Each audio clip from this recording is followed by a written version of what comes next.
Everyone at the embassy thought she was just a secretary who scheduled appointments and answered phones. Diana Walsh had worked quietly in the ambassador's outer office for 3 years, typing reports and organizing meetings while diplomats conducted the serious business of international relations.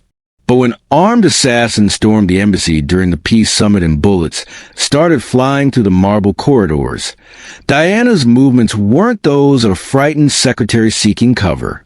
The way she moved, the weapons that appeared in her hands, and the tactical precision with which she eliminated 12 armed attackers revealed a truth that would shock the diplomatic community.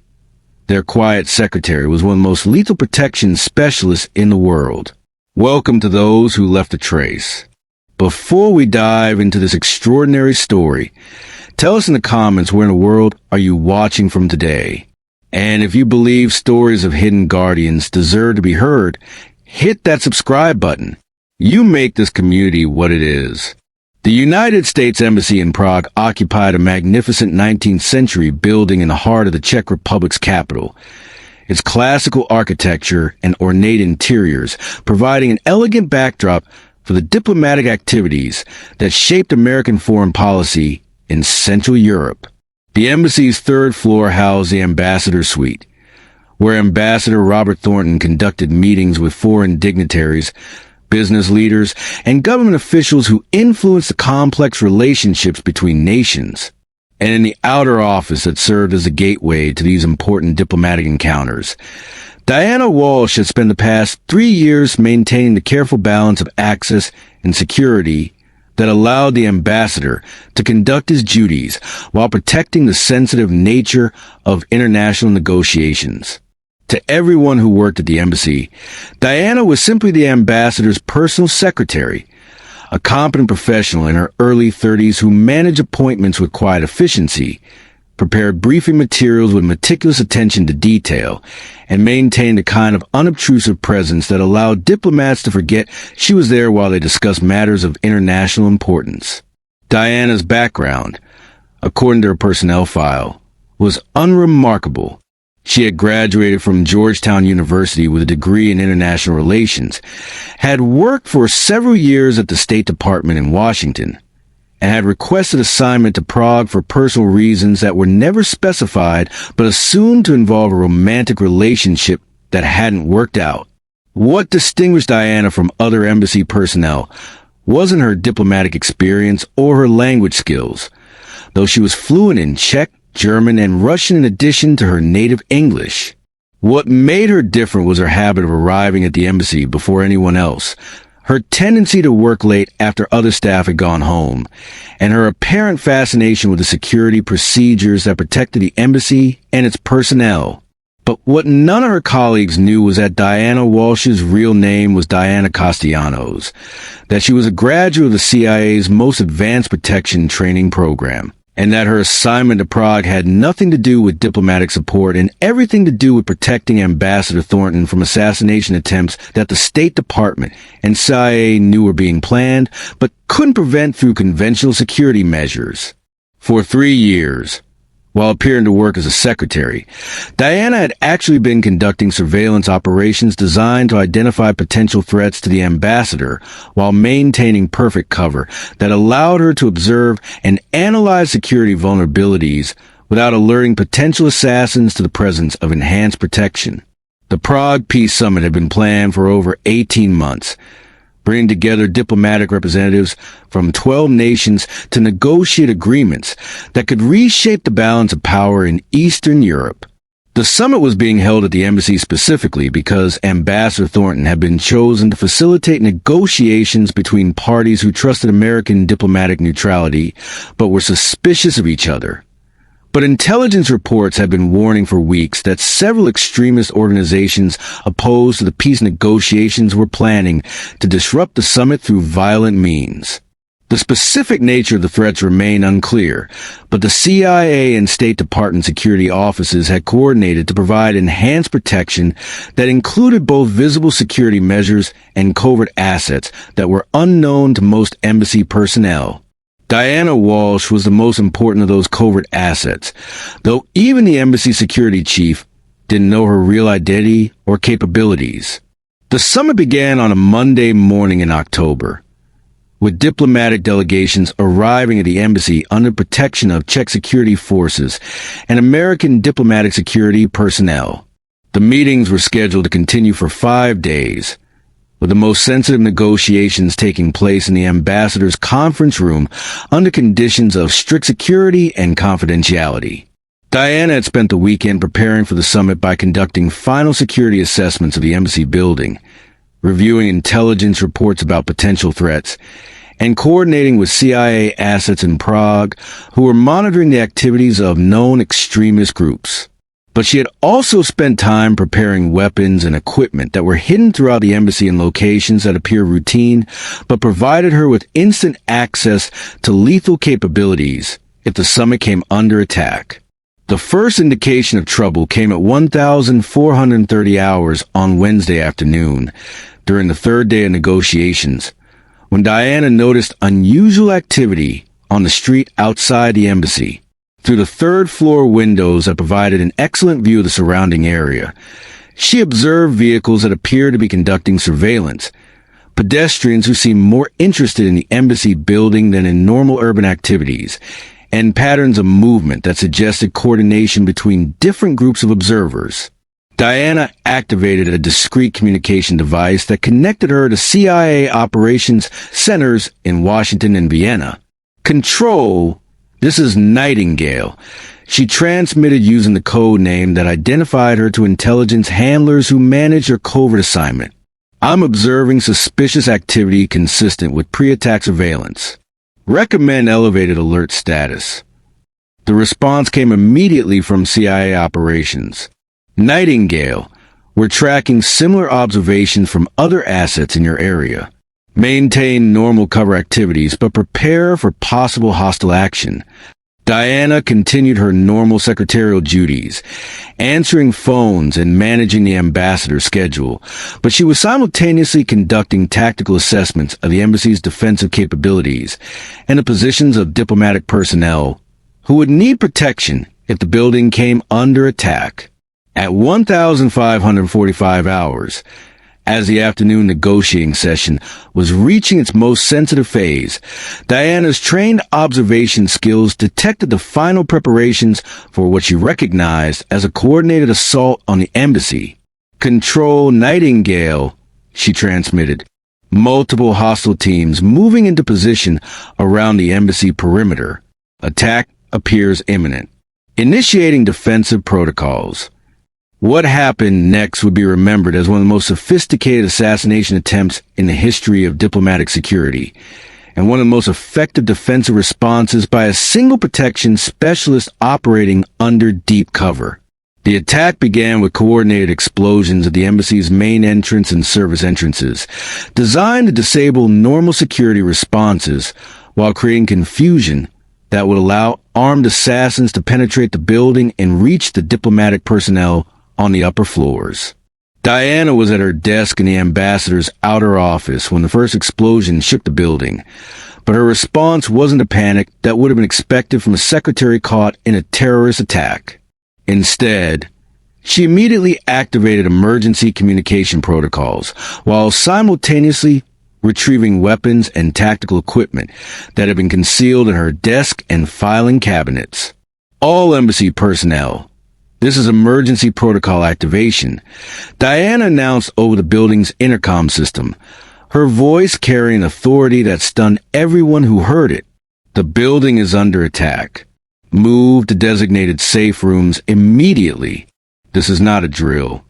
Ambassador Thornton, who had been in his conference room with diplomatic representatives from 12 nations, stared at the intercom speaker in shock. In 3 years of working with Diana, he had never heard her speak with command authority or demonstrate knowledge of emergency protocols that weren't part of secretarial training. But there was no time to question Diana's sudden transformation from secretary to apparent security coordinator. The sound of gunfire and explosions on the lower floors made it clear that the embassy was under serious attack, and the diplomatic personnel needed immediate protection. Ambassador, Diana said as she entered the conference room carrying weapons and equipment that definitely weren't part of standard secretarial supplies. "We need to move you and the diplomatic delegations to the secure area immediately." Ambassador Thornton stared at Diana, hardly believing what he was seeing. The quiet secretary who had worked in his outer office for 3 years was now wearing tactical gear and carrying military-grade weapons with the kind of professional competence that suggested extensive training and experience. "Diana, what the hell is going on? Who are you?" Diana was monitoring tactical communications while simultaneously conducting threat assessments of the embassy's security situation. "Sir," explanations later.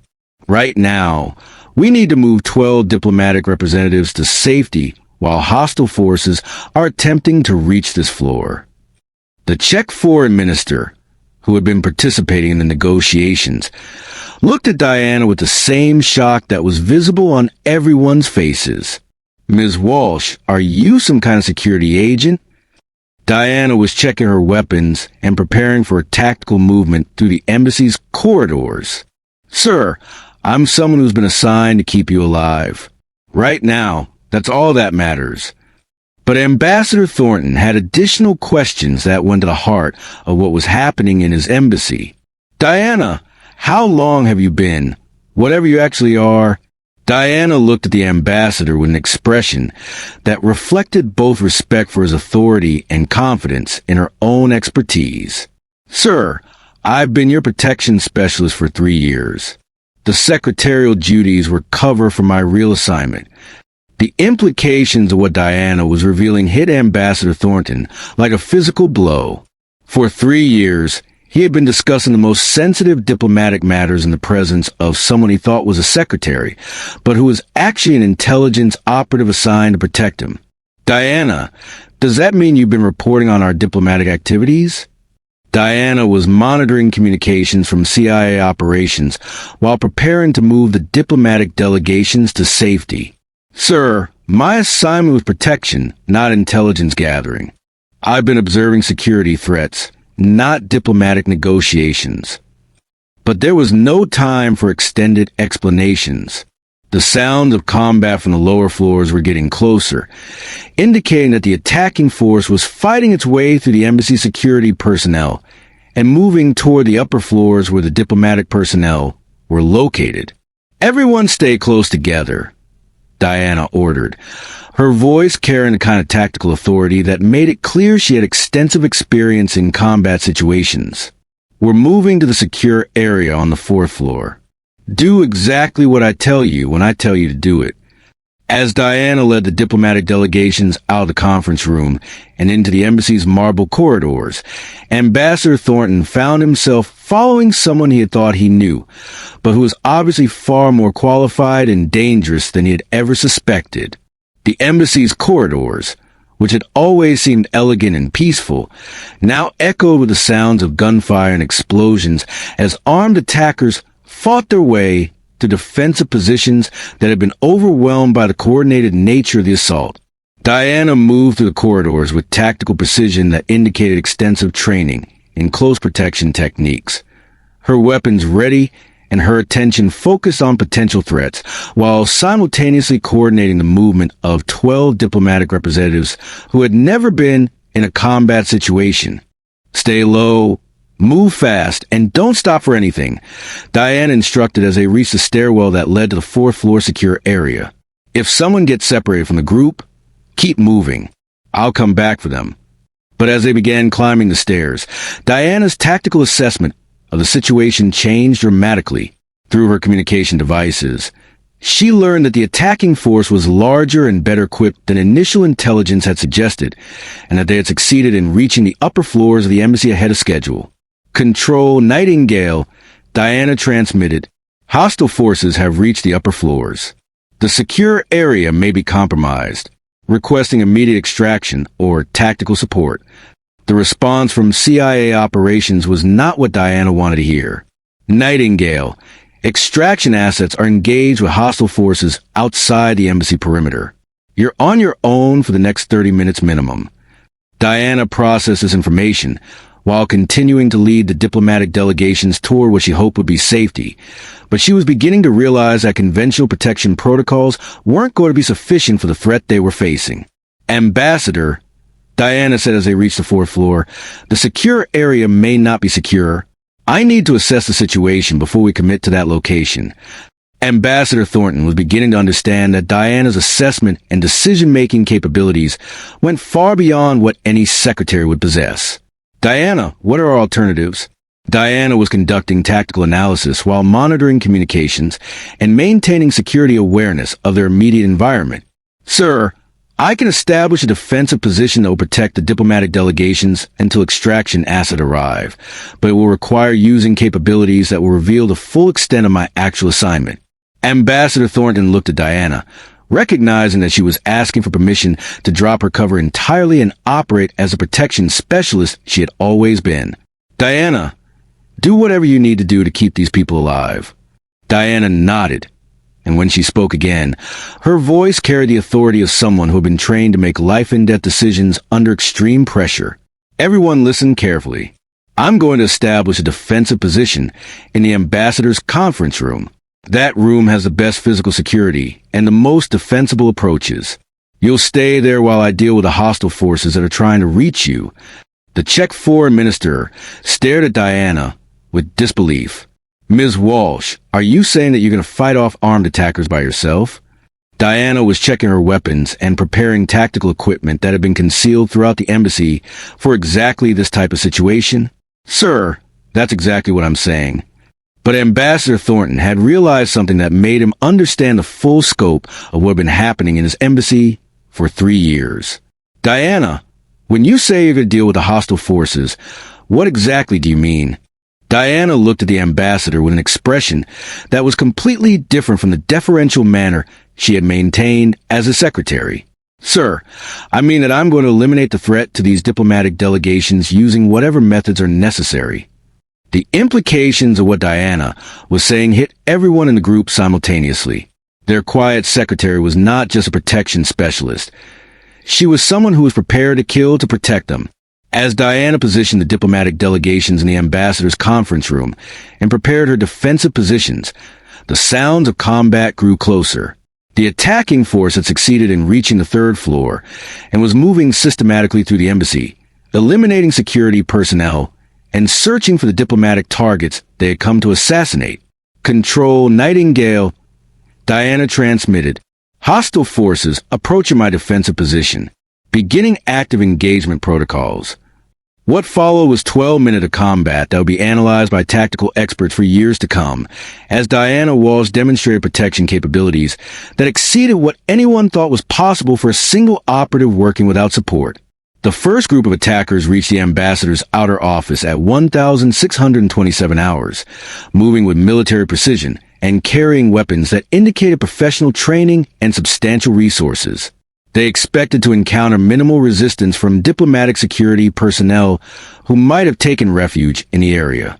Instead, they encountered Diana Walsh operating at the full extent of her capabilities as one of the CIA's most lethal protection specialists. Using the intimate knowledge of the embassy building that she had developed over 3 years of covert assessment, Diana had established defensive positions that maximized her tactical advantages, while minimizing the attacker's ability to coordinate their assault. The first 2 attackers entered the outer office cautiously, their weapons ready and their attention focused on potential hiding places where embassy personnel might have taken refuge.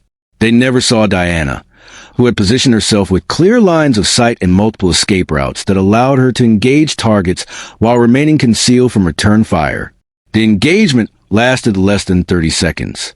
Both attackers were eliminated with precision shooting that indicated extensive training in close-quarters combat, and their bodies were positioned in ways that would create obstacles for additional attackers, while providing Diana with enhanced cover positions. 2 hostiles eliminated, Diana reported over her tactical communications, preparing for additional contacts. The second group of attackers approached the outer office 3 minutes later, having heard the gunfire that marked the elimination of their colleagues. They moved more cautiously, using tactical techniques that suggested military training and awareness that they were facing more sophisticated resistance than they had expected. But Diana had used the intervening time to reposition herself and prepare tactical surprises that took advantage of her detailed knowledge of the embassy's layout and the concealed resources she had placed throughout the building during her 3 years of preparation. As the attackers entered the outer office, they encountered defensive measures that went far beyond what conventional security training would provide. Diana had created obstacles and hazards that channeled the attackers into positions where she could engage them with maximum effectiveness, while minimizing her own exposure to return fire. The engagement with the second group lasted longer, as the attackers attempted to coordinate their assault and overcome the defensive advantages that Diana had established. But their coordination was disrupted by tactical deception techniques that Diana used to create confusion about her position and capabilities. For additional hostiles eliminated, Diana reported, defensive position maintained. But the most challenging part of the assault was yet to come. The attacking force had realized that they were facing resistance that exceeded their expectations, and they were coordinating their remaining personnel for a final assault that would use all their resources to overwhelm Diana's defensive position. Control Nightingale, Diana transmitted. Hostile forces are massing for a coordinated assault on my position. Count approximately 6 remaining attackers with heavy weapons. Request immediate tactical support.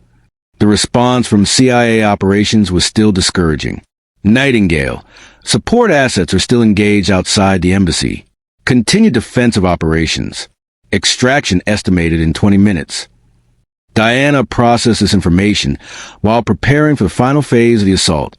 She had successfully eliminated 6 attackers, but the remaining 6 were better equipped and more tactically sophisticated than the initial groups. They were coordinating their assault to maximize their advantages while minimizing the defensive benefits that Diana had been exploiting. Ambassador, Diana called the conference room where the diplomatic delegations were taking refuge. The final assault is about to begin. Stay down and don't move no matter what you hear. The final assault began at 1,634 hours, with the remaining attackers using explosives and heavy weapons to destroy the defensive positions that Diana had established, while simultaneously attacking from multiple directions to prevent her from concentrating her defensive fire. But Diana Walsh had been trained for exactly this type of situation, and she had capabilities that went beyond what conventional protection specialists possessed. Using advanced tactical techniques that she had learned during CIA training programs that officially didn't exist, Diana conducted a defensive engagement that eliminated the remaining attackers while protecting the diplomatic delegations and maintaining the security of the embassy building. The engagement involved tactical movement through parts of the embassy that the attackers weren't familiar with, the use of weapons and equipment that had been concealed for 3 years, and combat techniques that demonstrated training at the highest levels of professional expertise. All hostile forces eliminated. Diana reported at 1,641 hours. Diplomatic delegation secure. Embassy building secured. As the sounds of combat faded and the embassy returned to an eerie quiet, Ambassador Thornton emerged from the conference room to find Diana conducting post-engagement procedures that included securing weapons, treating her own minor injuries, and coordinating with CIA operations for the extraction of diplomatic personnel. Diana, Ambassador Thornton said, his voice reflecting the shock of everything he had witnessed. I need to understand what just happened here. Diana was cleaning her weapons and preparing reports that would document the engagement for analysis by CIA tactical experts. Sir, what happened is that an assassination attempt against the diplomatic delegations was unsuccessful. Ambassador Thornton looked around his outer office, where evidence of the combat that had taken place was visible in bullet holes, damaged furniture, and the tactical equipment that Diana had used to defend the embassy. Diana, what I need to understand is who you really are and what you've been doing in my embassy for 3 years. Diana looked at the ambassador with an expression that combined respect for his authority with confidence in her own professional expertise. Sir, I'm CIA Special Operations Group, assigned to provide covert protection for high-value diplomatic personnel. My cover assignment as your secretary allowed me to maintain close proximity to you while conducting threat assessment and defensive preparation. Ambassador Thornton was quiet for a moment, processing the implications of what Diana had revealed. Diana, for 3 years, I've been discussing the most sensitive diplomatic negotiations in the presence of someone I thought was a secretary, but who was actually a CIA operative. Sir, my assignment was protection, not intelligence gathering. I was observing security threats and defensive vulnerabilities, not diplomatic negotiations. Ambassador Thornton was beginning to understand the full scope of what had been happening in his embassy without his knowledge. Diana, the threat assessments you've been conducting, did they indicate that something like this was going to happen? Diana was monitoring communications from CIA operations while preparing for the arrival of extraction and support personnel. Sir, intelligence indicated that extremist groups opposed to the peace negotiations were planning disruptive actions. The specific nature of the threat wasn't clear until the attack began. Ambassador Thornton looked at the tactical equipment and weapons that Diana had used to defend the embassy. Diana, the defensive preparations you made, how long were you planning for something like this? Sir, I've been conducting defensive preparations since the day I was assigned to this embassy.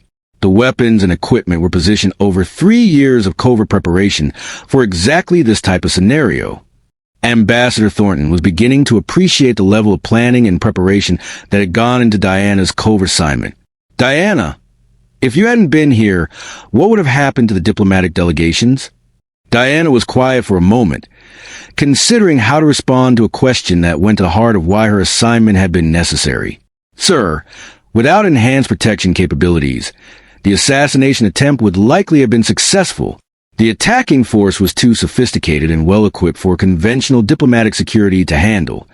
Ambassador Thornton nodded slowly, recognizing that Diana's presence had quite literally saved the lives of 12 diplomatic representatives and prevented an international incident that could have destabilized Eastern European politics.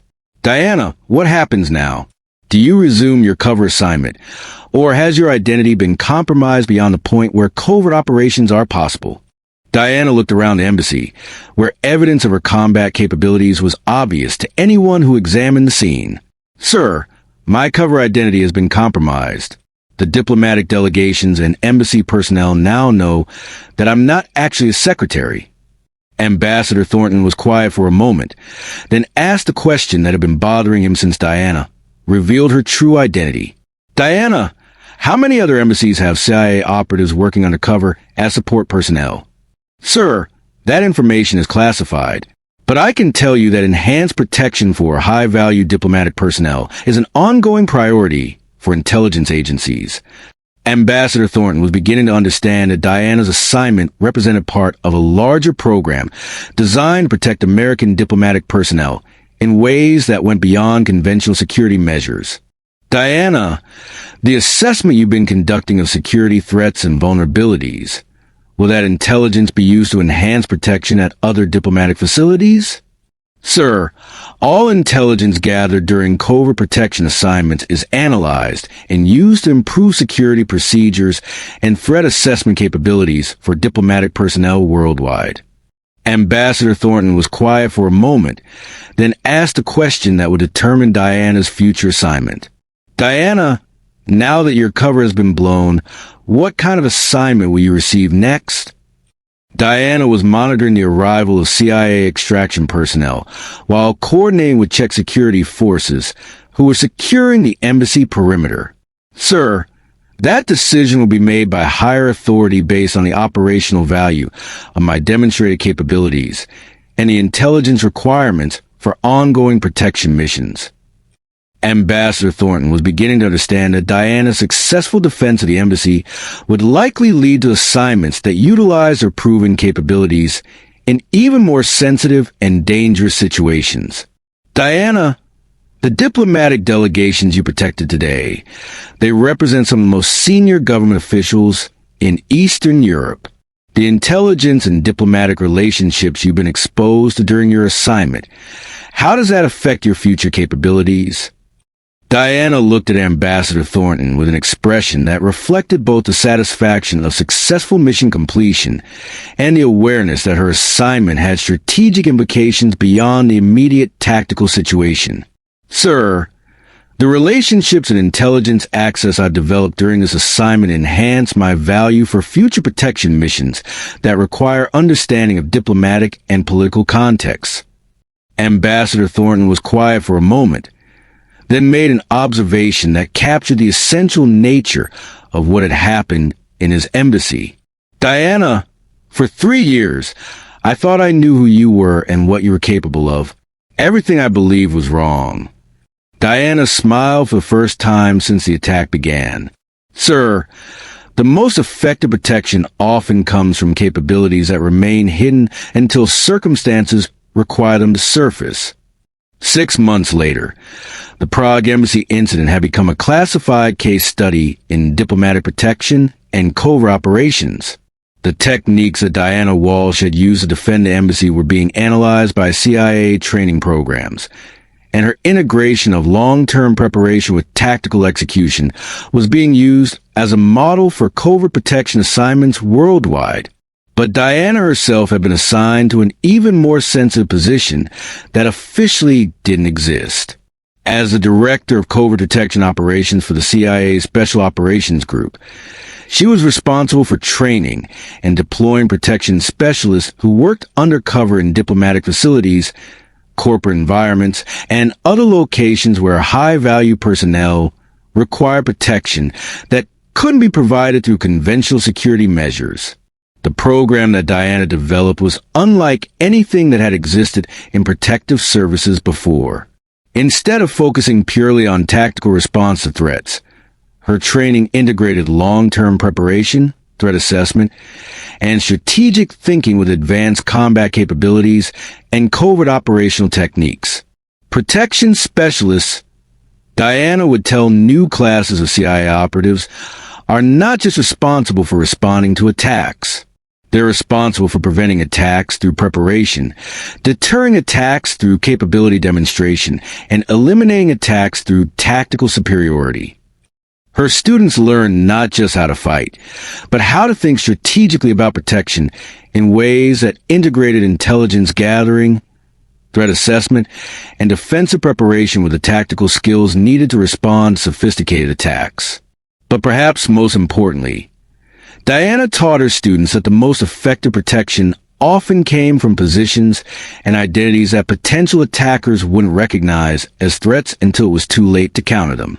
The lesson of the Prague embassy, Diana would tell senior CIA leadership, wasn't just that covert protection could be effective. It was that protection specialists who understand their operational environment from multiple perspectives are more effective than those who focus only on tactical response capabilities. The 3 years I spent as Ambassador Thornton's secretary weren't just cover for my real assignment. They were preparation that allowed me to understand the diplomatic context, security vulnerabilities, and threat patterns that made effective protection possible.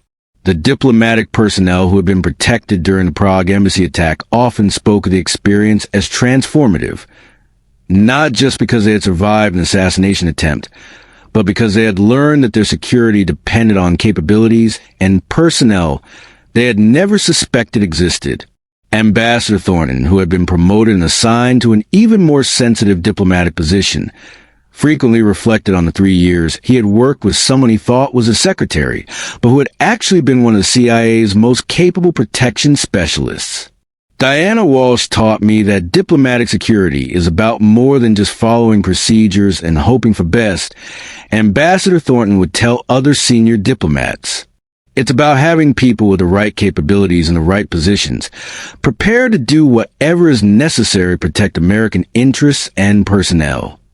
The 12 diplomatic representatives who had been protected during the attack returned to their home countries with enhanced understanding of American security capabilities and renewed confidence in diplomatic negotiations that they knew were protected by resources that potential adversaries couldn't anticipate or counter. And somewhere in diplomatic facilities around the world, protection specialists trained in Diana's techniques continue to work undercover as secretaries, translators, maintenance personnel, and other support staff, providing security that remained invisible until circumstances required it to surface. The quiet secretary who spent 3 years answering phones and scheduling appointments while secretly preparing to defend an embassy had become the architect of a revolution in diplomatic protection that proved the most dangerous assumption in international relations is the assumption that you understand the true capabilities of the people responsible for protecting diplomatic personnel. But the deeper lesson of Diana's story was about the strategic value of long-term preparation and the integration of intelligence gathering with tactical capabilities. Her success came not just from her combat skills, but from the 3 years of preparation that allowed her to understand her operational environment and prepare defenses that multiplied her individual effectiveness. 3 years after the Prague Embassy incident, the protection techniques that Diana Walsh had developed were being used to safeguard American diplomatic personnel in over 40 different countries. The integration of covert preparation with tactical response that she had demonstrated had become the standard for diplomatic security in high-threat environments. Director Diana Walsh, now serving as the head of the CIA division that officially didn't exist, continued to develop protection capabilities that pushed the boundaries of what was possible in covert operations while training the next-generation protection specialists who would carry forward her innovations. The embassy buildings around the world continue to be staffed by secretaries, translators, maintenance workers, and other support personnel who perform their duties with quiet competence. But now, senior diplomats understood that their most effective protection often came from the people who appear to be doing routine support work, while actually maintaining capabilities that could surface when circumstances required them. The 12 attackers who had been eliminated during the Prague Embassy assault had represented a sophisticated international conspiracy that was planning similar attacks against diplomatic facilities in multiple countries.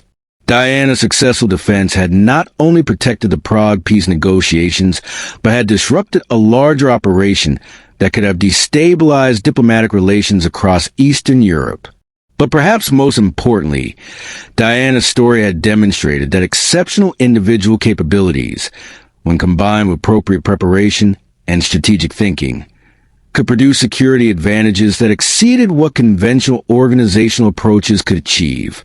The secretary, who had been practically invisible while developing the most sophisticated diplomatic protection capabilities in CIA history, had proven that the most dangerous assumption in diplomatic security is the assumption that you understand the true capabilities of the support personnel responsible for protecting diplomatic facilities. Because sometimes the person answering your phone is actually analyzing security threats and preparing defensive positions. Sometimes the quiet staff member organizing your meetings is coordinating with intelligence assets and planning tactical responses to potential attacks. And sometimes the most advanced protection capabilities in diplomatic security are being provided by someone whose official job description mentions nothing more sophisticated than typing reports and scheduling appointments. The night that Diana Walsh revealed her true capabilities had been just the beginning of a transformation in diplomatic protection that would influence American foreign policy and international relations for decades to come. But the foundation of that transformation was a recognition that exceptional protection capabilities often exist where conventional thinking wouldn't expect to find them, and that the most valuable security assets are often the ones that remain hidden until circumstances require them to surface. The Prague Embassy had returned to normal diplomatic operations, but now everyone understood that normal included protection capabilities that could surface instantly if threats materialized. The ambassador's new secretary was competent and professional, but everyone knew that her actual qualifications might extend far beyond what her job description indicated. And in diplomatic facilities around the world, personnel who appear to be conducting routine support activities continue to maintain a strategic balance that kept international conflicts within manageable bounds, proving that the most effective diplomacy is often supported by capabilities that remain hidden until they're needed to ensure that diplomatic solutions remain possible.